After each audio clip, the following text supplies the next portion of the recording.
Doctor साधना शर्मा जी, आप start कीजिए। प्रणाम महोदय। आशीर्वचांसी सर्वेभ्यः प्रणाम। आशीर्वचांसी सर्वेभ्यः। इदानीं सूत्रं किमस्ति?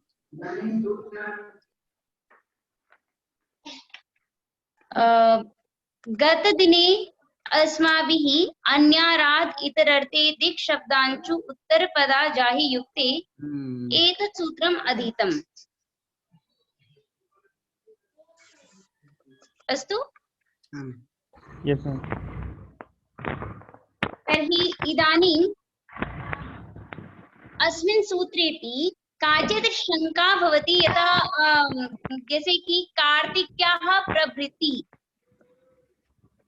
अत्र किं वर्तते, अत्र बहवः छात्राः वर्तन्ते ये हिंदी भाषायाम् अपि अध्येतुम् इच्छन्ति, पठितुम् इच्छन्ति, अतः हिंदी भाषायाः आधारेण एव वदामि। अस्तु। आम्, तर्हि किं वर्तते यत् इयं शंका आसीत् यत् कार्तिक्याः प्रभृति एतद् दृश्यते, ऐसा देखा जाता है कि हम प्रायः करके प्रयोग करते हैं कि कार्तिक से लेकर के अग्रहायणी तक। ठीक है, मान लीजिए कि मैं आपको अगर ये बोलना हो कि 1 से 10 तक गिनती, तो आप क्या बोलेंगे? 1 से 10 तक गिनती करो। इसकी संस्कृत क्या बनाएंगे?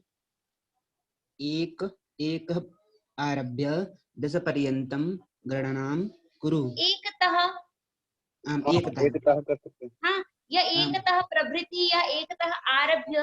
तो प्रश्न यहाँ पर ये उठता है कि हमने यहाँ पे एक में जो पंचमी लगाई है वह कैसे लगाई है, जी, किस सूत्र से लगाई?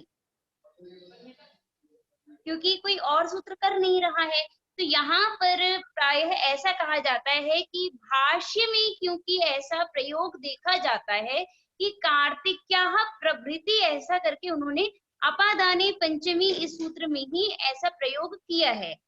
उनके निर्देश से ही हम ऐसा प्रयोग करते हैं कि जहां से हम प्रारंभ करेंगे वहां से हम पंचमी विभक्ति कर देते हैं। वैसे तो यतश्च अद्व काल निमानम वहां से हो सकता है, किंतु यहाँ पे अद्व या काल का परिच्छेदन नहीं हो रहा है। समझ में आई मेरी बात?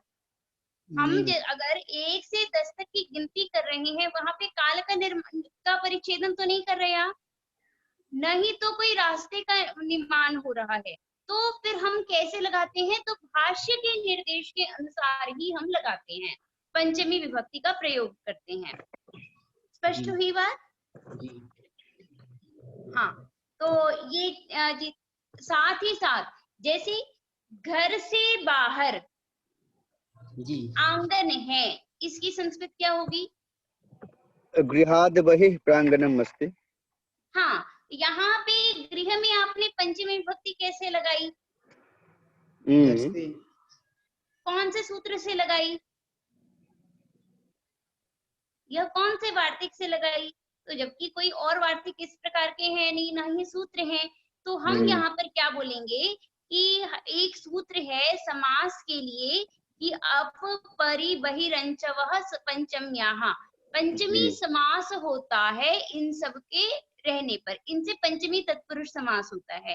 तो पंचमी समास होने, वहां पे समास का विधान जो है वो ही ज्ञापन करेगा कि इसका अर्थ ये है कि पंचमी, इसके अंदर विभक्ति भी लग सकती है। ठीक है, क्योंकि समास में ऐसा करके कहा गया है कि वही के योग में भी, वही के रहने पर भी वही को देख करके हम यहाँ पहुंचते हैं कि वही रहने पर भी पंचमी विभक्ति का विधान होगा। स्पष्ट हुई? तो इस प्रकार से ग्रामात् बहि आदि प्रयोग होंगे। ये अप परि बहि इति समास विधानात् ज्ञापनात् बहि योगे पंचमी। ये सूत्र, हाँ, इस पंक्ति को ही मैंने इसमें बताया है जी।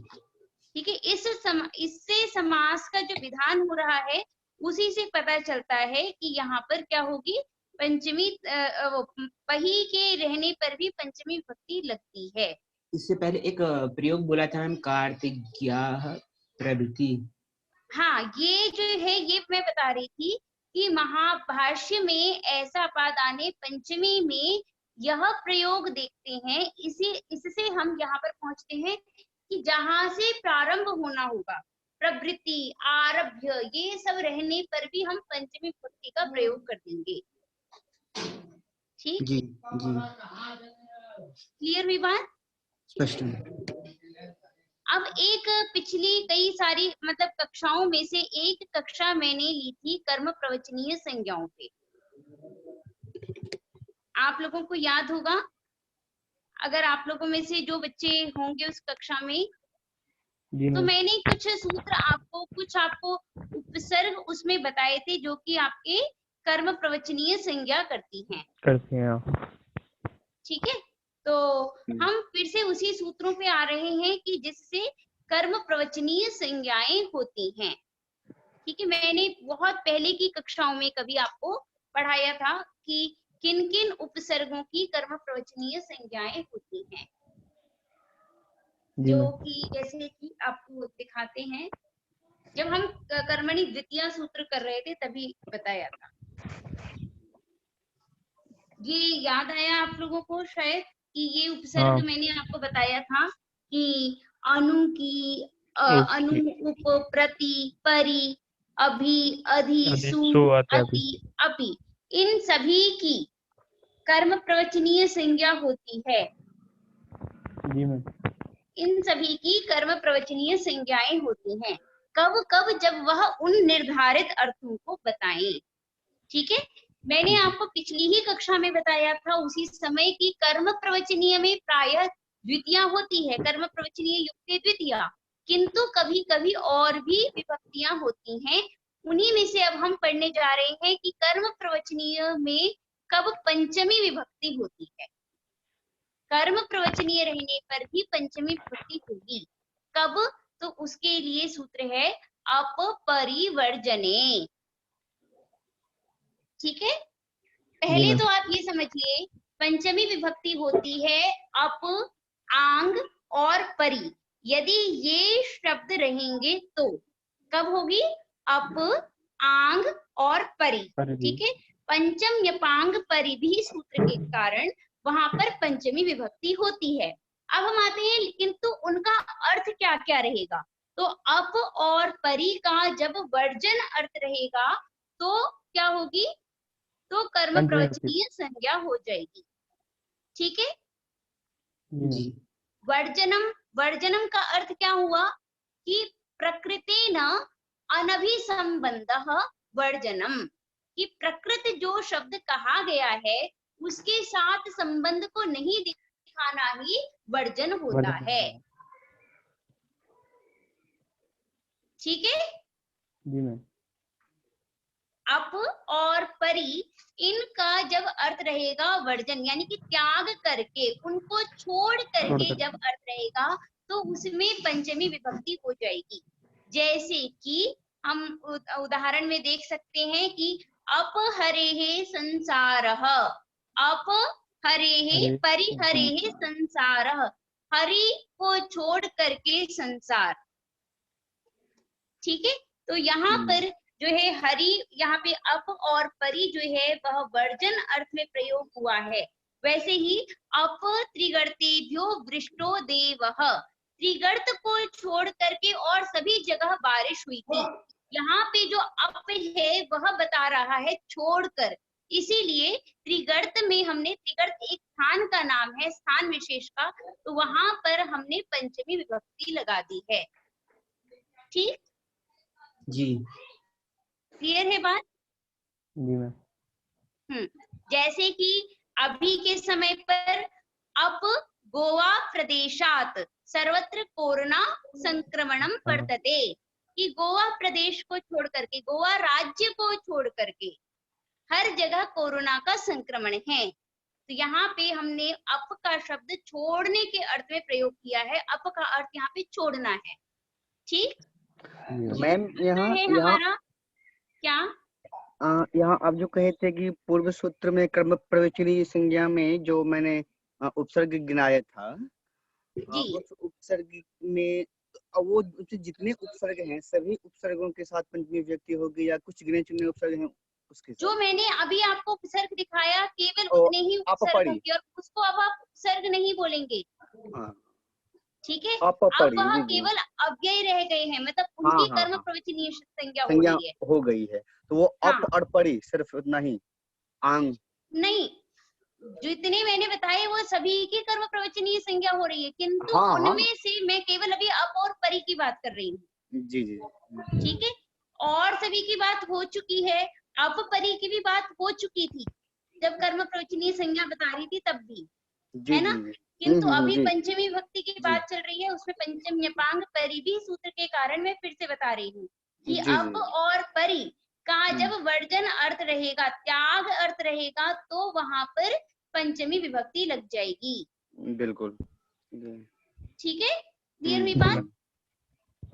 जी मैम। कहा कि आपने ऐसा क्यों कहा कि वर्जन वर्जन अर्थ ना देते, तो उसमें कहा गया कि जैसे अगर हम कहेंगे कि हम चावल बना रहे हैं तो ओदनम परिशिंचति, यदि हम ऐसा कहते हैं तो परी जो है यहाँ पर उपसर्ग होगा, न कि परी की कर्म प्रवचनीय संज्ञा होगी। उपसर्ग के फलस्वरूप परी के बाद में जो सिंचन में सकार है उसको शकार हो जाएगा, उपसर्गात सुनोति स्यति विस्सवति इन सभी सूत्रों के द्वारा, ठीक है। इसमें एक आपका सिंच शब्द भी है, सिंच के सकार को शकार हो जाएगा। क्लियर हुई बात? तो यहाँ पे कोई दिक्कत इतने में? मैम ये जो दो अप और परी जो बताया था, अप आंग परी में पंचमी, इन उपसर्गों से पंचमी होती है। और इसके बाद कहा था केवल हम अप और परी को ही यहाँ पर अभी लेंगे, तो अप परिवर्जनीय सूत्र में एक उदाहरण मैम जैसे समझा दीजिए, जैसे आपने गोवा का उदाहरण बताया था अभी। हाँ, तो गोवा राज्य को छोड़कर अगर हमें ऐसा कहना है तो हम क्या कहेंगे? गोवा राज्यात, हम क्या बोलेंगे? अप गोवा राज्यात कोरोना संक्रमणम, जी। भारत देशे अप गोवा राज्यात या परि गोवा राज्यात संक्रमणम, कोरोना संक्रमणम, केवल एक प्रदेश को छोड़कर सभी प्रदेशों में संक्रमण है, जी मैम। ठीक है ना। तो कितनी बात है। जी। अब हम आते हैं, अभी तक हमने बात की थी अप और परी की, अब बचा कौन सा? उपांग पर भी। मैंने सूत्र क्या बताया था आपको? पंचम न्यपांग परिभिः, परिधि। पंचमी अप आंग परिभिः, परिधि। अप परी और आंग के योग में पंचमी विभक्ति होती है। यहाँ पे अब मुझे बताइए कि क्या रह गया? मैंने आंग अप मर्यादा। परी बता दिया, क्या रह गया? आंग रह गया, क्या रह हाँ। गया? मर्यादा। हाँ, तो यहाँ पर ये बोला गया कि आंग मर्यादा वचने, आंग की भी कर्म प्रवचनीय संज्ञा होगी यदि मर्यादा, मर्यादा अर्थ रहेगा और वचन, यहाँ पे मर्यादा का मतलब हुआ आपकी अवधि, यहाँ तक ऐसा कहना, ठीक है। म्यूट कर दीजिए कृपया। तो एक ऐसा करके कहा गया है कि आंग मर्यादा भी विध्यो हो, तो कहा गया कि यहाँ पे इस सूत्र में जो वचन का ग्रहण किया गया है, वचन का अर्थ हुआ आंग मर्यादायाम, मर्यादायाः वचनम यत्र तत्र, जहाँ पे मर्यादा का वचन कहा गया है ऐसी कौन सी जगह है?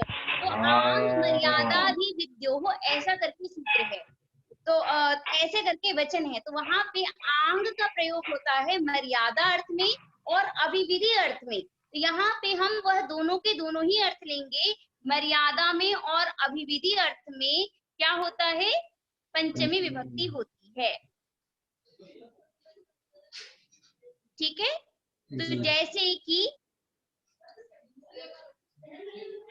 अभी आप देख सकते हैं कि प्रायः करके पूरे भारत देश में ही अभी वर्षा की ऋतु चल रही है, या अभी हम देख सकते हैं पूरे विश्व में कोरोना संक्रमण चल रहा है, तो अब आप इसकी संस्कृत कैसे बनाएंगे?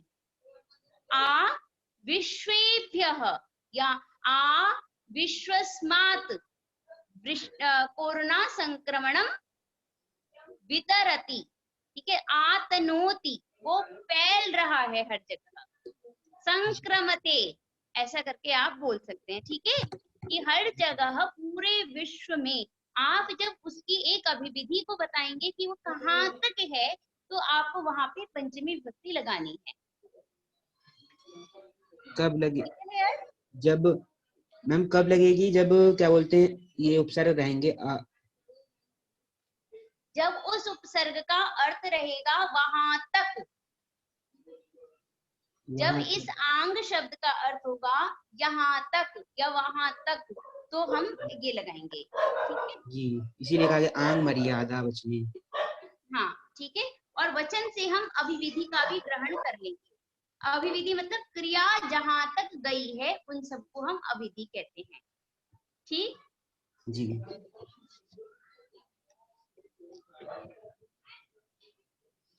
तो अब एक प्रश्न हुआ कि आप केवल आंग ही कह देते, जी ठीक है, आपने ऐसा क्यों कहा मर्यादा वचने? जब मर्यादा से आप दोनों को ही ले रहे हैं, आप अभिविधि को भी ले रहे हैं, मर्यादा को भी ले रहे हैं, तो मर्यादा वचने ना देते, तो कहा गया मर्यादा वचने इसलिए लिया गया है कि ईशदर्थे क्रिया योगे, इन सभी जगहों पे आंग का ग्रहण न हो, ठीक है। जी तो इस प्रकार से वहां पे उपसर्ग वगैरह में इसका ग्रहण नहीं होगा, ओष्णम इन सब जगहों पे, ठीक, क्लियर हुई? अगला चलते हैं हम लोग, पंचमी पांग परिधि हो गया हमारा। अगला है एक और सूत्र है जिसके द्वारा कर्म प्रवचनीय संज्ञा होती है।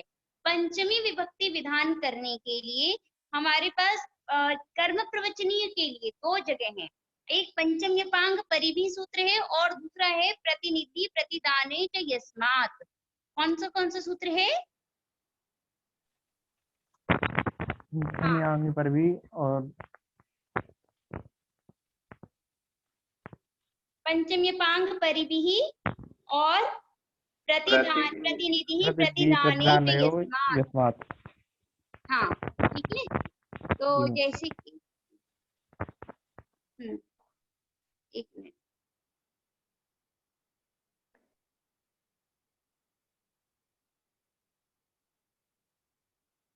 तो यहाँ पे आप देख सकते हैं एक सूत्र, दो सूत्र हमने दिए, एक है ये पंचम्यपांग परिधि,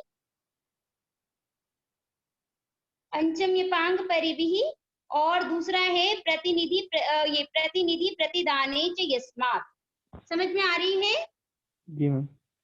हाँ, तो यहाँ पे आप देखिएगा कि ये कह रहा है कि प्रति शब्द की प्रतिनिधि और प्रतिदान रहने पर पंचमी विभक्ति होती है। पहले हम देखते हैं कि इस प्रतिनिधि और प्रतिदान को हम थोड़ा सा पहले समझ लेते हैं, उसके बाद इस पर हम चर्चा करेंगे, ठीक है। तो पहले इसके लिए कौन सा सूत्र किया गया आपका कि ये देखिए प्रति प्रतिनिधि प्रतिदान योगो, क्या है आपका? प्रतिनिधि प्रतिदान योगो, ठीक, प्रति ये वाला सूत्र, प्रतिनिधि प्रतिदान योगो, प्रति की प्रतिनिधि और प्रतिदान अर्थ में कर्म प्रवचनीय संज्ञा होती है, ठीक है, क्लियर है बात? प्रति की प्रतिनिधि और प्रतिदान अर्थ रहने पर कर्म प्रवचनीय संज्ञा होगी, ठीक है। तो यहाँ पर कहा गया कि प्रतिनिधि का मतलब क्या है? प्रतिनिधि का मतलब हुआ कि मुख्य, ठीक है, और प्रतिदान का मतलब हुआ कि आपने कुछ दिया और उसके बदले में कुछ लिया, ठीक? जी मैम। तो यहाँ पे क्लियर हुई आपको बात? मैंने क्या बताया था? प्रतिनिधि प्रतिदान योगो, ये बता रहा है कि जब शब्द का अर्थ या तो प्रतिनिधि यानी कि उसके जैसा ऐसा अर्थ रहे, या तो यदि ये अर्थ रहे कि प्रतिदान, कि आपने कुछ, मैंने कुछ दे करके कुछ लिया, तो इन दोनों ही अर्थों में प्रति शब्द की कर्म प्रवचनीय संज्ञा होती है। जी ठीक, विभवजा अभी हम क्या पढ़ रहे हैं, किसके लिए पढ़ रहे हैं? प्रतिनिधि प्रतिदानयोः। हाँ हाँ ठीक है, इससे क्या क्या होता है? जब हम दान के बदले दान देते हैं तो वहाँ पंचमी होती है। हाँ नहीं नहीं, यहाँ पर कर्म प्रवचनीय संज्ञा होती है। इस सूत्र से ये कर्म प्रवचनीय संज्ञा कर रहा है, ठीक है ना। अभी हमने 3 सूत्र पढ़े हैं जो कर्म प्रवचनीय संज्ञा कर रहे हैं केवल, ठीक है। हाँ, वो एक परिवचने, हाँ, आंग मर्यादा वचने और पंचम्यांग परिभी। नहीं, पंचमी पांग परि भी पंचमी कर रहा है, और प्रतिनिधि प्रतिदान यो, ये सूत्र है तीसरा। पंचम्यांग पांग परिभी सूत्र छोड़ के तीनों कर्म प्रवचनीय संज्ञा कर रहे हैं। हाँ, ये तीनों संज्ञा ध्यान सूत्र हो रखिए। गए, मतलब क्या? ये तीनों संज्ञा सूत्र हो गए। हाँ हाँ बिल्कुल, ये तीनों के तीनों कर्म प्रवचनीय संज्ञा सूत्र हैं। तो ये तीनों के तीनों आपके कर्म प्रवचनीय संज्ञा कर रहे हैं, ठीक है। ये क्या कह रहा है कि प्रति का अर्थ जब प्रतिनिधि यानी कि उसके जैसा ही, जैसे जब हम युद्ध, जब महाभारत का युद्ध हुआ था, तो उसमें जिस दिन अर्जुन दूर चले गए थे और चक्रव्यूह की रचना हुई थी, तो अभिमन्यु जो थे वह बिल्कुल वैसे ही लड़ रहे थे जैसे कि अर्जुन लड़ रहे थे, जी है ना। तो वहां पर हम क्या यूज करेंगे कि अभिमन्यु अर्जुनतः प्रति, कि वह अर्जुन के प्रतिनिधि बन करके गए थे। सदृश के अर्थ में हो जा रहा है ना? क्या? सदृश के अर्थ में हो जा रहा है, मतलब उसके हाँ, जैसा। सदृश के अर्थ में हो रहा है, बिल्कुल, हाँ ठीक है ना। तो यहाँ पे जो प्रति शब्द है वह प्रतिनिधि का वाचक है, ठीक। अगला हम चलते हैं कि दूसरा मैंने क्या बताया था कि प्रतिदान देना, जैसे हम पैसे दे करके कुछ खरीदते हैं, वह भी प्रतिदान ही है। कुछ दो और कुछ लो, इसको हम क्या कहते हैं? प्रतिदान कहते हैं, जी ठीक है। जैसे कि मान लीजिए कि किसी ने तिल को दिया और माश यानी कि दाल खरीदी, तो यहाँ पर हम क्या कह सकते हैं कि आदान प्रदान। हाँ, तिलेभ्यः माशः प्रतियच्छति, तिल के स्थान पर माश खरीदता है, माशम प्रतियच्छति, ठीक है। वैसे ही जैसे कि आप प्रातः काल में पैसे दे करके दूध खरीदते हैं, बताइए इसका क्या होगा?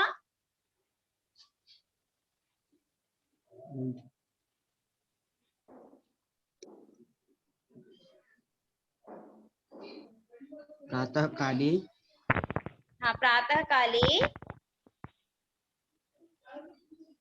दूध देकर, पैसे देकर, तो जो दे रहे हैं वहां पे पंचमी विभक्ति लगाइए। प्रातः काले धनात् दुग्धम क्रीणामि। प्रतिक्रीणामि, अच्छा, प्रतिक्रीणामि, ठीक ठीक ठीक है। हाँ, प्रति का अर्थ ही यहाँ पर प्रतियच्छति ये रहा कि आप उससे देकर के ले रहे हैं, ठीक। एक उदाहरण और मैम, जैसे कि हिंदी में बोलिए। जैसे कि आप जो हैं 1000 रुपए में आप शर्ट लेते हैं, जी तो क्या बोलेंगे? एक सहस्त्रार्थ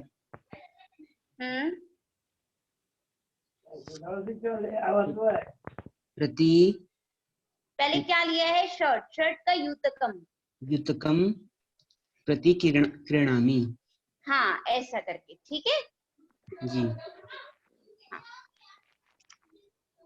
अगला है हमारा प्रतिनिधि प्रतिदाने च यस्मात्।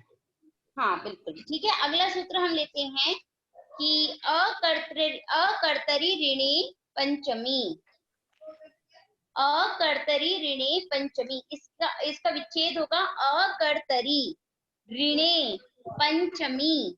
ये सूत्र छूट गया मैम, प्रति प्रतिनिधि प्रतिदाने च अच्छा, यस्मात्। यहाँ ये सूत्र यही बता रहा है कि प्रतिनिधि या प्रतिदान जिससे होगा उससे पंचमी विभक्ति हो जाएगी। जी, यस्मात्। ठीक है, आगे हम चलते हैं। अकर्तरी ऋणी च पंचमी, ये कह रहा है कि कर्ता अर्थ को छोड़ करके, ठीक है, जो भी हेतुभूत, जो ऋण हेतु होगा, अकर्तरी ऋणी, कैसा ऋण होना चाहिए? कर्ता वाला ऋण नहीं होना चाहिए। यदि वह कर्ता ऋण नहीं है और क्या है, वह हेतु वाला ऋण है।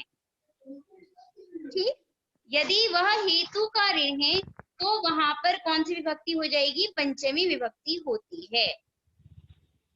अकर्ता, कर्ता वाला ऋण मैम क्या होगा वो? यानी कि जैसे कि आपको यदि शतम बदनाती, यहाँ पे जो है 100 रुपए जो है वह वो आपको बांध रहे हैं, यहाँ पे जो शतम है वह कर्ता हो जाएगा। ठीक, तो वो नहीं लेकर के हमको क्या करना है? अकर्ता और ऋण, हाँ, अकर्तरी ऋणी। ठीक है, कि अकर्तृर्थक में जो ऋण है वहां पे पंचमी विभक्ति हो जाएगी। यदि वह मैं एक मिनट आपको सूत्र दिखा रही थी। हाँ, अब थोड़ा सा इधर ये सूत्र पे थोड़ा ध्यान दीजिएगा आप लोग, सूत्र के थोड़े क्रम पे। ठीक है, देखिए, हाँ देखिए बच्चे, यहाँ पर ये है आपका अकर्तरी ऋणी पंचमी। ठीक है, ऋण में यदि वह अकर्तरी है तो, और साथ ही में क्या बताया है? हेतु की अनुवृत्ति आ रही है। हेतु की अनुवृत्ति आ रही है। अब क्या अर्थ बनेगा? अकर्तरी ऋणी हेतु पंचमी।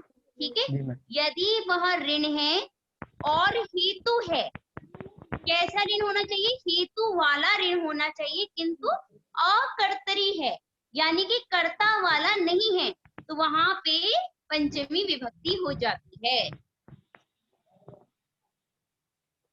अर्थ समझ में आया? यदि कर्ता नहीं है और ऋण है तो हेतु में पंचमी विभक्ति हो जाएगी, यदि वह ऋण हेतु है तो। ठीक है, जैसे मैम इसका इसमें उदाहरण दे रखा है, सतेन बंधिता, शताद बद्धः। हाँ, यहाँ पे कहा गया है शतात बद्धः।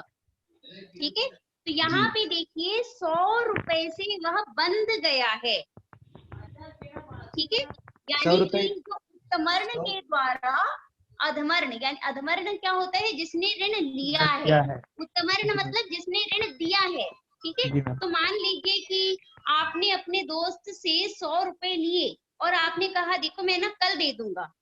किसी वैसा हुआ कि आप कल भूल गए, ठीक है, तो अपने आप ही आपको थोड़ी सी ग्लानि फील होगी, है ना, अनुभव होगा कि अरे मैं तो उसका 100 रुपए अभी तक नहीं दिया हूँ।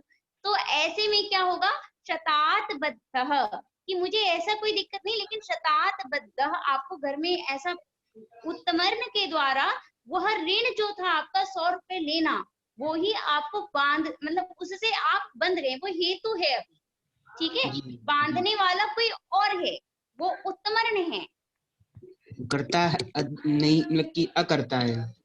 हाँ, तो अकर्ता रहने पर जो हेतु रहेगा, अकर्ता वाला होना चाहिए और वह हेतु होना चाहिए ऋण। जो ऋण है वह कर्ता नहीं हो, और क्या दूसरा क्या मैंने बताया कि दूसरा बता रही हूँ कि ऋण हेतु होना चाहिए, तो ही वहां पर पंचमी विभक्ति हो जाएगी। जैसे मैं फलाद बद्धः, शतात बद्धः जैसे। ठीक है, शतात बद्धः कहा गया कि, हाँ बोलो। शतात बद्धः हो गया, ऐसे में हम किसी वस्तु को देकर जैसे हो गया है, तो वहां पे भी आप ऋण आपने लिया है तो आप वहां पे भी पंचमी विभक्ति लग जाएगी। लेकिन यदि वह कर्ता है तो, हाँ बोलो। अगर यहाँ ऋण को हेतुभूत अर्थ में मानेंगे तब तो वहाँ तृतीया की प्राप्ति भी हो जाएगी। हाँ, नहीं, तत् प्रयोजको हेतुश्च से, हाँ बिल्कुल तृतीया की प्राप्ति होगी, लेकिन वह फिर कर्ता भी होगा, कर्ता नहीं होना चाहिए। अच्छा अच्छा अच्छा, ठीक है ना। इसीलिए कहा गया तत्प्रयोजको हेतु से हेतु संज्ञा और कर्ता संज्ञा दोनों हो रही है। तो वहां पे जैसे शतेन बंधितः, यह जो प्रयोग है इसके अंदर शत के द्वारा बंधा गया, यहाँ पे शत जो है यह क्या है, ये कर्ता है। कर्ता होने के कारण इसमें तृतीय विभक्ति लग गई है, कर्तृकरणयोः तृतीया से, ठीक है ना। तो इसीलिए ऐसे में शत में हम पंचमी विभक्ति नहीं लगाएंगे, किंतु यदि वह मतलब हेतु ही है, केवल कर्ता नहीं है अगर, तो हम वहां पे पंचमी विभक्ति लगा देंगे। ऋण ऋण बिना बिना कर्ता का हो सकता है? ऋण कर्ता का तो हो सकता है, हाँ बिल्कुल, क्यों नहीं हो सकता है। मान लो किसी ने आपको 100 रुपए दिए हैं, आपने उससे लिए पैसे, ठीक है, और आपने कहा कल मैं दे दूंगा पैसा, लेकिन आप मैं कल थोड़ा नहीं दे भूल गए वहां पर, जी। आपको दिखा भी, लेकिन आप उस समय ध्यान नहीं रहता कई बारी, तो उस समय आप भूल गए। तो आप घर जब आते हैं तो आपको लगता है अरे मैंने उसको 100 रुपए नहीं दिए, उसके पैसे रह गए, ठीक है, तो एक ग्लानि सी फील हुई, तो वहां पर आपको ये लगेगा शतात बद्धः, ठीक है। यहाँ पे कर्ता तो आपका जिस व्यक्ति ने दिया है वो व्यक्ति है, आप स्वयं है, किंतु आप शत जो है वह एक हेतु है जिसके कारण आपको ग्लानि लग रही है। जी मैम, ये अधमरण अर्थ में तो हो सकता है ना? हाँ, अधमरण होगा तो ही प्रयोग होगा। और ये उत्तमरण, ये सूत्र आया था ना, पंचमी तो था, धारे उत्तमरण कौन सा है? हाँ, उसमें फिर चतुर्थी हो जाएगी ना। हाँ हाँ, तो अधमरण अर्थ में पंचमी होती है मैम, है? हाँ हाँ, जी। चतुर्थी अधमरण अर्थ में जी मैम, ये आप सूत्र बता रहे हैं। हाँ, अधमरण में पंचमी पंचमी होगी। जी मैम। हाँ, ठीक है। अगला चलते हैं हम लोग, विभाषा गुणे स्त्रियाम। मैंने अभी आप यहाँ लोगों ये को हो थोड़ी- सकता है क्या, क्या? ये जैसे मातुः वात्सल्यात् बद्धः? मातुः वात्सल्यात् बद्धः, हाँ बिल्कुल हो सकता है। अहम मातुः वात्सल्यात् बद्धोस्मि, ठीक है, किंतु ये हमारी विवक्षा है। ये अगर वात्सल्यम बध्नाति वात्सल्येन बंधितः, यहाँ पे वात्सल्य क्या हुआ, कर्ता हो गया। अब आपने इसको हेतु बनाना चाहा तो आपने हेतु इसको बना दिया, बिल्कुल हो सकता है, ठीक है जी। लेकिन यहाँ पे विवक्षा होगा। हाँ, नहीं, हर जगह ये विवक्षा ही है, कारक पूरी विवक्षा पे विवक्षाधीन ही है, कि आप कैसे प्रयोग करना चाहते हैं। जब भी चाहे तो स्थाली पचती भी प्रयोग हो सकता है, स्थालीम पचती भी हो सकता है, स्थाल्या पचती भी हो सकता है, स्थाल्याम पचती भी हो सकता है। आपकी विवक्षा है कि आप क्या प्रयोग करना चाहते हैं, जी मैम। ठीक। हाँ, तो अब हम चलते हैं विभाषा गुणे स्त्रियाम।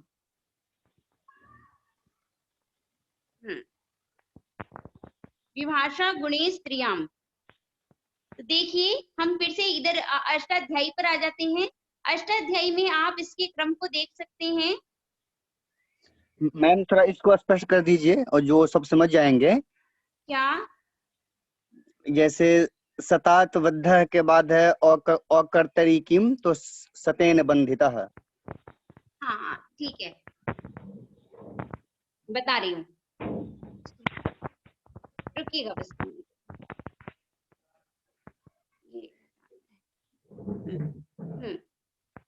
हाँ, तो इसमें क्या है कि इसका अर्थ है शतम बधन, इसका अन्यंत में प्रयोग बनेगा कि शतम बधनाति जी, ठीक है।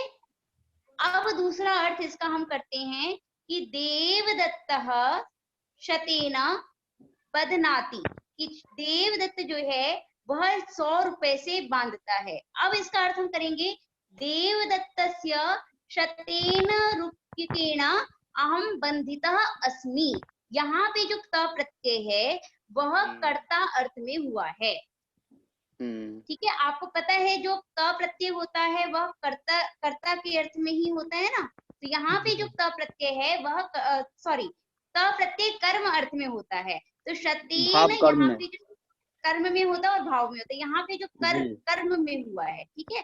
तो यहाँ पे जो क प्रत्यय है वह कर्म में होने के कारण शतम बधनाति, इसका अर्थ ये है 100 रुपए से बंधा गया। यहाँ पे जो त प्रत्यय है वो ही बता रहा है, शत जो है वह कर्ता है।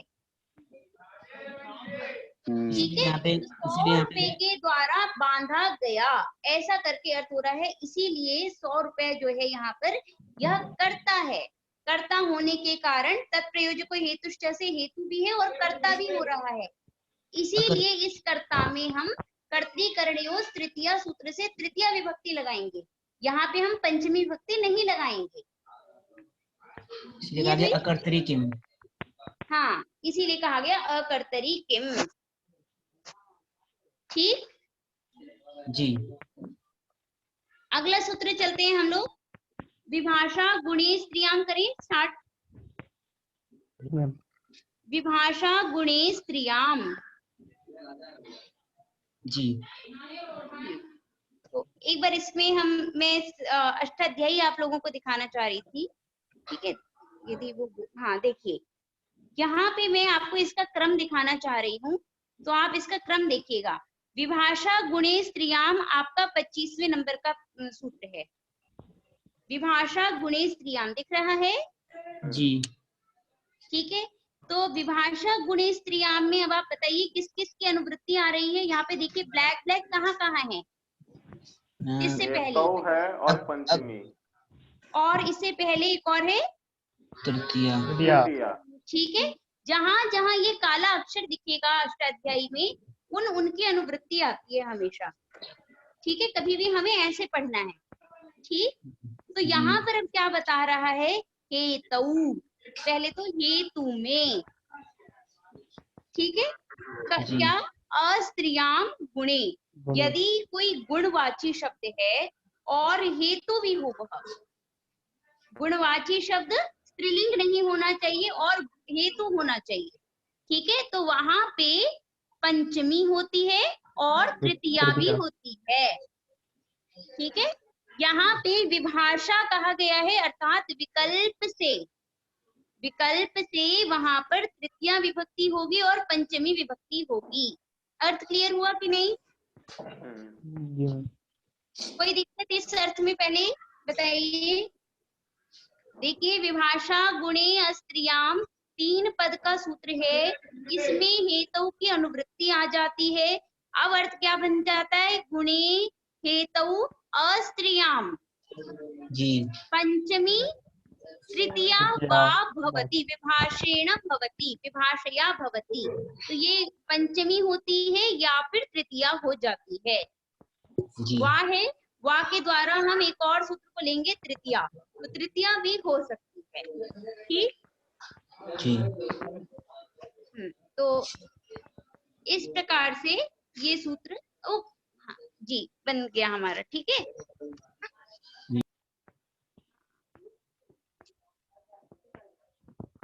तो इसके बाद हम आते हैं इस पर। तो यहाँ तक आपको बात क्लियर हो गई।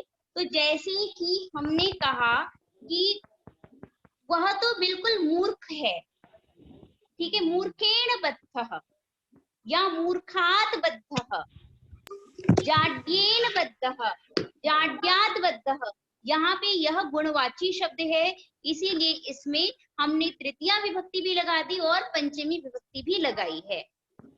ठीक है, क्लियर है? कहा गया कि आपने यहाँ पे गुणे क्यों कहा, तो जैसे कि धनेन कुलम, यहाँ पे आप देख सकते हैं जो धन है वह गुण नहीं है, वह एक पदार्थ है। धन से कुल मतलब धन मतलब वह जो कुल है वह बहुत ही पैसे वाला है, ऐसा कहना है। यहाँ पर जो पैसा है ये कोई गुण नहीं है। जाड्य में क्यों नहीं है, देखिए जाड्य में आपने गुणवाची होने के कारण यहाँ पे श्रेय प्रत्यय किया है।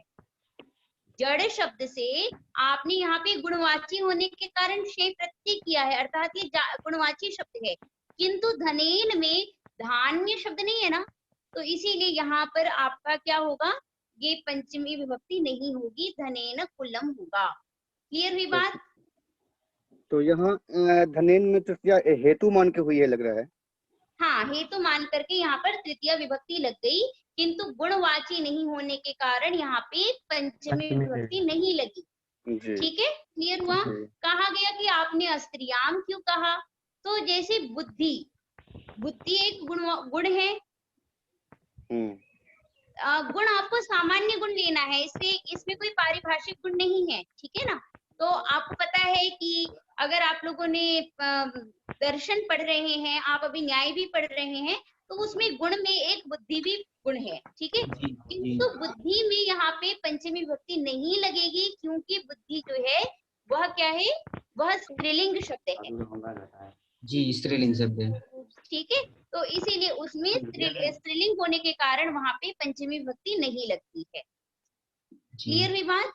जी अब कहा गया कि आपने यहाँ पे विभाषा क्यों कहा, तो कहा कि यहाँ पे विभाषा, क्योंकि तृतीया की अनुवृत्ति वैसे भी आ जाती, या आप च बोल देते, तो कहा गया कि विभाषा इसलिए किया गया क्योंकि इसका योग विभाग करना है, ठीक है।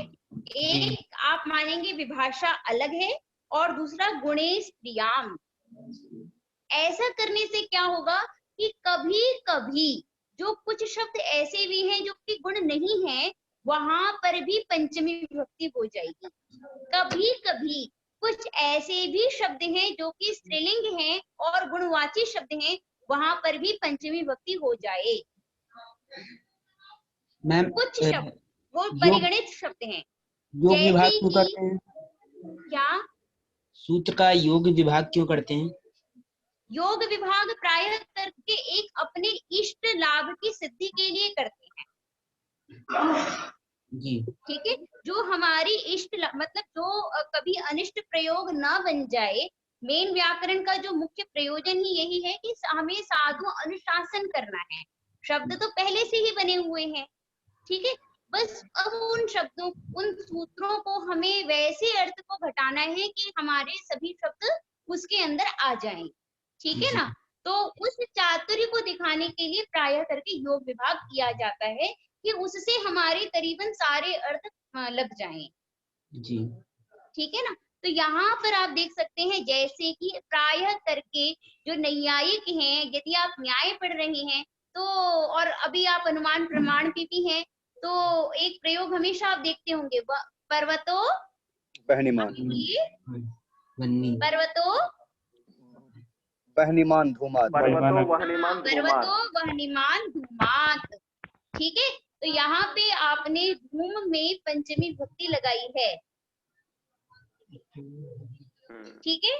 तो अब देखना है कि हम धूम में पंचमी विभक्ति क्यों लगा रहे हैं, कैसे लगा सकते हैं। पर्वत तो गुणवाची शब्द है नहीं, सॉरी धूम तो गुणवाची शब्द है नहीं, तब भी हम उसमें पंचमी विभक्ति लगा देते हैं। तो वहां पे धूम में पंचमी विभक्ति, और यह प्रयोग होता है, ये पहले भी होता था, वहां पे पंचमी विभक्ति को बिठाने के लिए हम इसका योग विभाग करते हैं।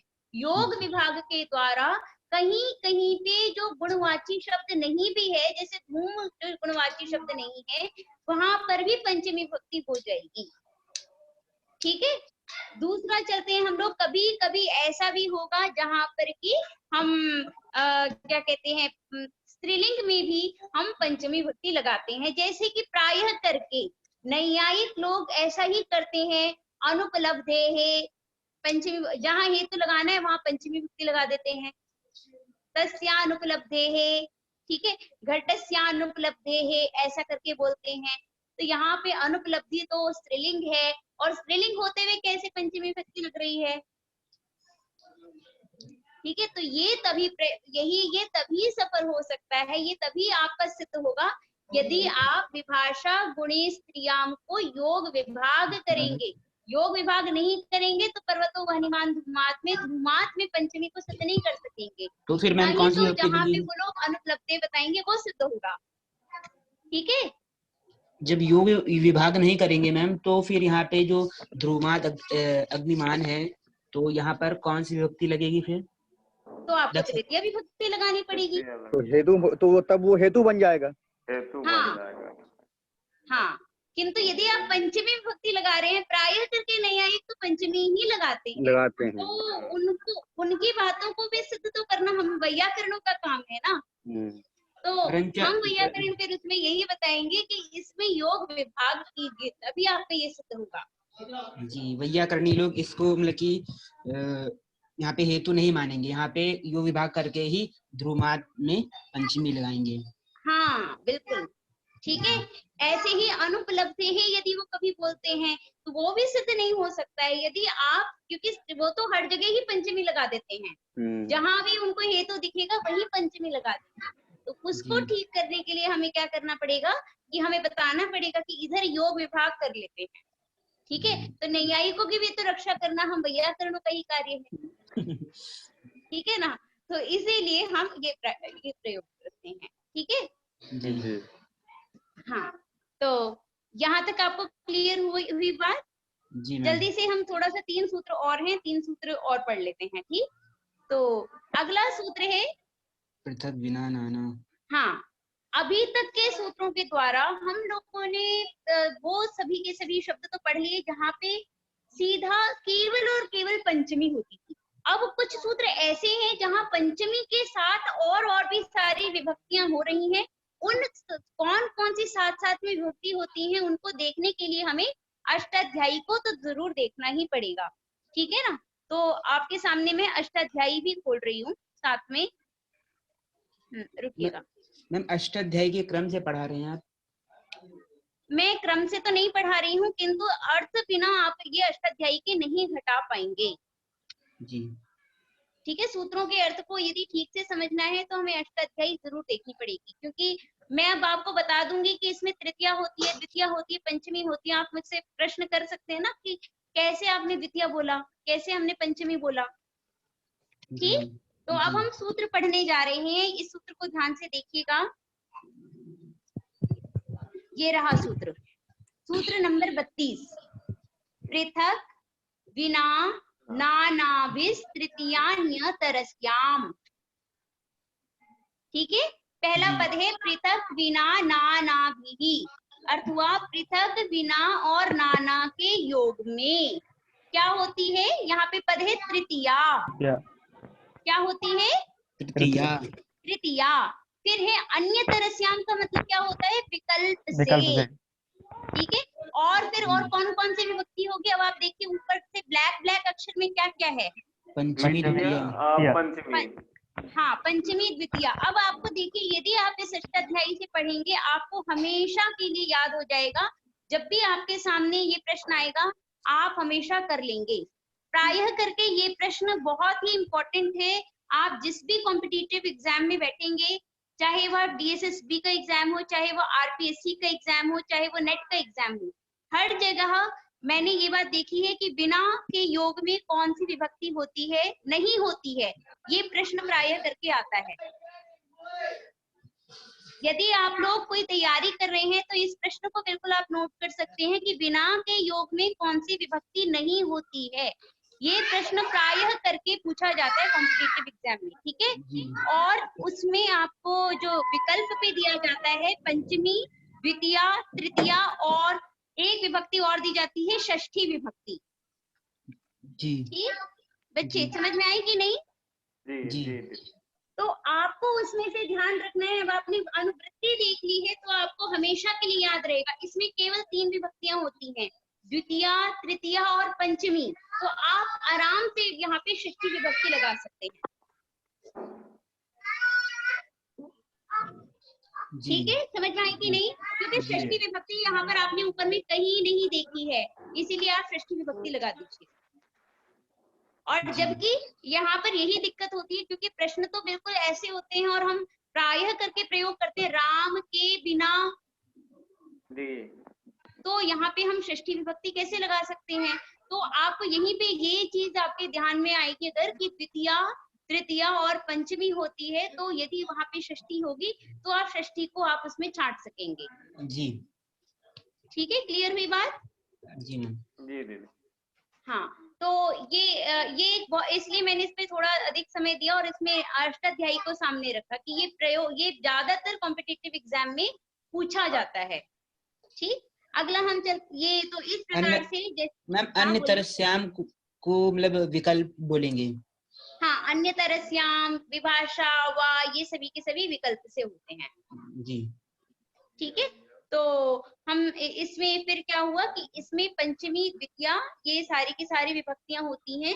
तो पृथक रामेण, रामम या रामात ऐसा करके बन सकता है। वैसे ही विना में भी इस प्रकार से बन जाएगा। ठीक। रामम पर हम्म।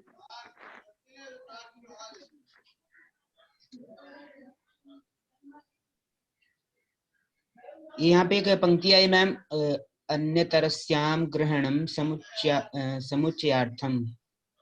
हाँ इस पंक्ति का अर्थ क्या लेंगे? समुच्चयार्थम।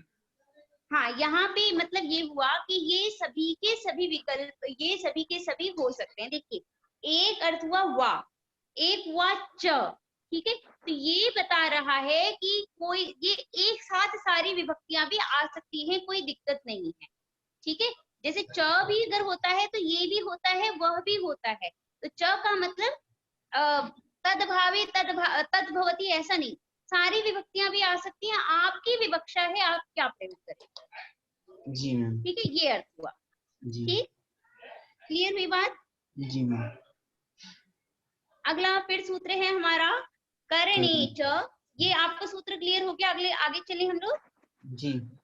करणे च स्तोकाल्प कृच्र कतिपयस्य असत्ववचनस्य।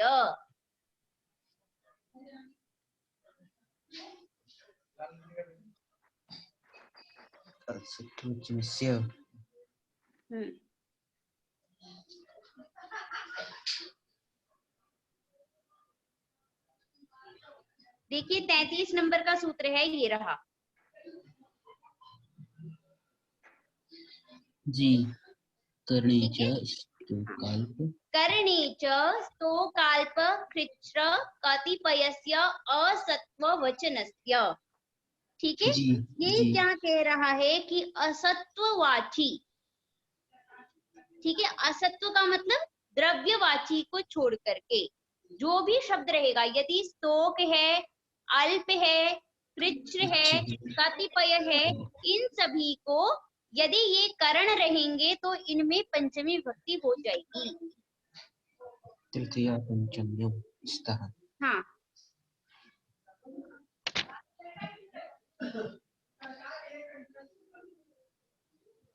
ठीक है, यहाँ पे च का मतलब जो है, यहाँ पे क्या हुआ, इससे सॉरी एक गलती से हो गया। हाँ, इससे पहले जो जो भी चीजें हैं, जैसे इससे पहले कौन कौन सा आ रहा है हमारा, तृतीया आ रहा था।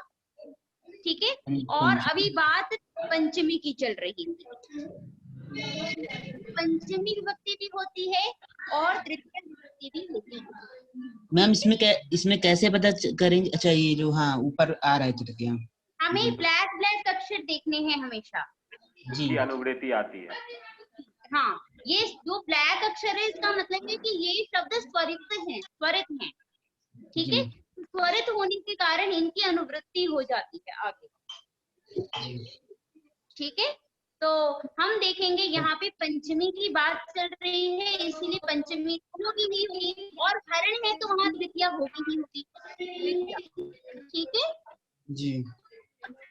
तो इस प्रकार से यहाँ पे तृतीया और पंचमी दोनों होगी। यहाँ पे स्तोक का मतलब हुआ थोड़ा, अल्प का मतलब भी थोड़ा होता है। ठीक है, अगला शब्द था क्या, कृच्र। कृच्र मतलब होता है कठिन। कतिपय का मतलब होता है भी थोड़ा ही होता है। ठीक है, और इन सभी को क्या होता है, तृतीय विभक्ति हो जाती, जैसे कि थोड़े से मुक्त हो गया, तो स्तोकेन स्तोकात वा मुक्तः ऐसा करके कह सकते हैं। ठीक है, कहा गया कि आपने ऐसा क्यों कहा कि ये असत्व वचनस्य, ऐसा क्यों कहा, तो जैसे कि हम कह सकते हैं स्तोकेन विषेण हतः, थोड़ा सा उसने जहर लिया और मर गया। यहाँ पे जो विष है वह द्रव्य है, स्तोक जो है वह विष के साथ लगा हुआ है, इसीलिए स्तोक में करण, यहाँ पे तृतीय विभक्ति हो जाएगी, पंचमी नहीं होगी। बात समझ में आई। यदि स्तोक जो विशेषण है वह यदि द्रव्य के साथ लगा हुआ है तो वहां पे हम पंचमी विभक्ति नहीं लगाएंगे। यदि वह द्रव्य नहीं है, गुणवाची है, तो वहां पर हम लगा देंगे। स्तोक विशेषण है यहाँ मैम, क्या? तो इसका विशेषण का हाँ, जी, स्तोक द्रव्य- जो है वह विशेषण है, इसीलिए हम यहाँ पे तृतीय विभक्ति का प्रयोग करेंगे। जी ठीक है। अगला है दूरांतिकार्तेभ्यो द्वितीया च। दूरांतिकार्तेभ्यो द्वितीया च। जी फिर से देख लीजिए, ये सूत्र है दूरांतिकार्थेभ्यो द्वितीया च। ये नहीं, दूरांतिकार्थेभ्यो द्वितीया च 35 नंबर का सूत्र है। जी। ठीक है, अभी आपको मैडम ने भी पढ़ाया था, सविता मैम ने भी, ये आप इसलिए पढ़ ही चुके हैं। दूर और आंतिक, इन अर्थों में द्वितीया विभक्ति होती है। च का मतलब इससे पहले क्या क्या आ रहा है? ब्लैक ब्लैक अक्षर पढ़ते जाइए। तृतीया, पंचमी, द्वितीया और तृतीया। तृतीया। हाँ, पंचमी, तृतीया और द्वितीया, तो ये सारी विभक्तियां हो जाएंगी। ठीक है, जी क्लियर हुई बात? जी तो हम ऐसे ही आपको अष्टाध्यायी पढ़नी है कि केवल उसमें से जो काले काले अक्षर हैं वो स्वरित होते हैं। तो अब आपको ये भी बात क्लियर हुई होगी कि अष्टाध्यायी से ही असल में अर्थ क्लियर होता है। जी मैम, ठीक है? प्रथम बार पढ़ रहे हैं ना। हाँ, तो कठिन हो दूर, जाता है। आंतिक, इन सब अर्थ में हम क्या करते हैं? द्वितीया और तृतीया, पंचमी करते हैं और तृतीया भी करते हैं। ठीक है, तो अगर आपने अष्टाध्यायी पढ़ ली है तो आपको अर्थ लगाने में कहीं मतलब ये हमेशा के लिए आपको याद हो जाएगा अष्टाध्यायी देखने से। सिद्धांत कौमुदी में यदि आपने अर्थ देख लिया तो आप उस समय तो देख लेंगे, क्योंकि मतलब सभी जो भी हम भी वैयाकरण है तो इतना तो देख ही रहे हैं। जिस चीज को मैं अष्टाध्यायी में देख लेती हूँ वो चीज कभी नहीं भूलूंगी। हम तो इसमें ठीक है देख ना? रहे हैं ऐप से। हाँ, इसमें तो और भी जल्दी भूल जाएंगे आप। ठीक है, तो इसीलिए पुस्तक आवश्यक है। तो ये अष्टाध्यायी में कौन से अध्याय या पाद में दिया हुआ है कारक प्रकरण? ये देखिए, ये कारक प्रकरण दो जगह पे बटा हुआ है। जो कारक वाली विभक्ति, जो कारक हो रहा है ना, जैसे जो संज्ञा हो रही है, कर्ता, कर्म, करण, ये सभी के सभी प्रथम अध्याय के चतुर्थ पाद में है। प्रथम के चतुर्थ में। हाँ, और जितनी भी विभक्तियां हो रही हैं, ठीक है, वो सभी के सभी द्वितीय अध्याय के तृतीय पाद में है। अनविहिते से प्रारंभ होती है। द्वितीय अध्याय के चतुर्थ पाद में मैम। द्वितीय अध्याय के, फिर से सुनिए, जो कारक वाले सूत्र हैं सारे संज्ञा वाले, वो प्रथम अध्याय के चतुर्थ पाद में। जी ठीक है, जो विभक्तियां कर रही हैं जितने सूत्र, वो सभी के सभी द्वितीय अध्याय के तृतीय पाद में। तृतीय पाद में। जी ठीक है, तो जब आप उस क्रम को खुद देख लेंगे ना एक बारी, जब तक खुद नहीं देखेंगे तब तक आप बार बार पढ़ते जाएंगे, बार बार भूलते चले जाएंगे। जी ठीक है, लेकिन अगर आपने एक बार भी अष्टाध्यायी को केवल अपने आंखों से देख लिया और देख लेंगे अच्छा ये अनुवृत्ति आ रही है, वो आप खुद देखेंगे कि वो आपको जब तक आप हैं तब तक आपके लाइफ में लाइफ लॉन्ग रह जाएगा, याद रह जाएगा। विभक्तियां मैम स्मरण रहती हैं कि हाँ इस सूत्र में ये अनुवृत्ति आ रही है तो ये विभक्तियां होंगी। हाँ, ये मैं अनुवृत्तियां आपको याद हो जाएंगी अगर आप अष्टाध्यायी पढ़ रहे होंगे तो। ठीक है, और हमेशा याद रह जाएंगी। किंतु यदि आप सिद्धांत कौमुदी, ये थोड़ा सा अंतर है, अगर आप इसके अर्थ को सीधा देख करके लगाएंगे ना तो कभी अर्थ याद भी रह सकता है, कभी भूल भी सकते हैं, हमेशा के लिए नहीं याद रहेगा। किंतु अगर आपने एक बार अष्टाध्यायी देख करके ये लगा लिया तो आपको ये भी याद रह जाएगा, वो भी याद रह जाएगा। वो जड़ है। हाँ, तो वो जड़ है। ठीक है, इसीलिए उसको जरूर देखना है। ठीक, तो इसका अर्थ आपको समझ में आ गया। एक बात इसमें और भी बात बताई गई है कि ये प्रातिपदिकार्थ मात्र में भी लगती है, यानी दूरम शब्द भी होता है।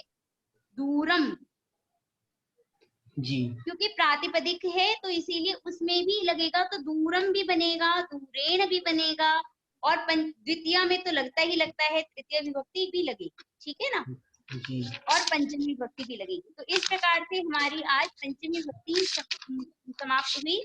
आप लोगों को कोई इसमें संदेह है तो बताइए। मैम ने जो पढ़ाया था मैम आज ये सूत्र, तो ओह इसलिए ओह हाँ हाँ जी क्या मैम ने जो आज पढ़ाया था ये वाला सूत्र वार्तिक, उसमें आया था ये दूरांतिकार्थिक दो, वहां पर शायद षष्ठी और सप्तमी ही हो रही थी। हाँ वहाँ पे षष्ठी विभक्ति की भी बात थी इसीलिए। हाँ जी मैम। ठीक है हाँ वहाँ पे ये भी ये आता है कि दूर और आंतिक का यदि योग रहेगा तो षष्ठी विभक्ति होती है, तो इसलिए उन्होंने ये षष्ठी विभक्ति भी होती है, सूत्र में भी है देखिए जी हाँ, वहाँ सप्तमी की बात आ रही थी, षष्ठी सप्तमी की, और विकल्प से शायद ये दे रखा था द्वितीय। जी मतलब चतुर्थी छोड़ के सब हो सकता है। चतुर्थी नहीं छोड़कर थोड़ा सा अंतर है, आप इसको समझिएगा।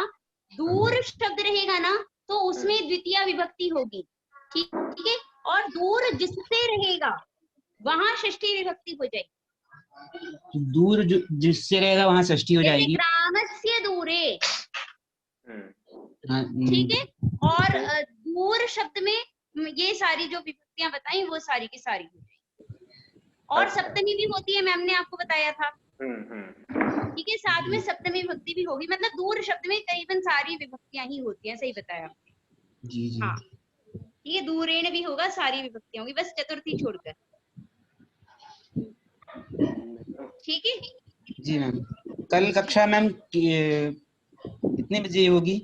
कल 11:30 बजे से ही होगी कल की कक्षा मेरी, और मैम की 3 बजे। अच्छा, 11:30 आज बजे। क्या था प्रॉब्लम, कुछ नेटवर्क प्रॉब्लम के कारण नहीं हो पाई हमारी कक्षा। इसमें क्या है कि और भी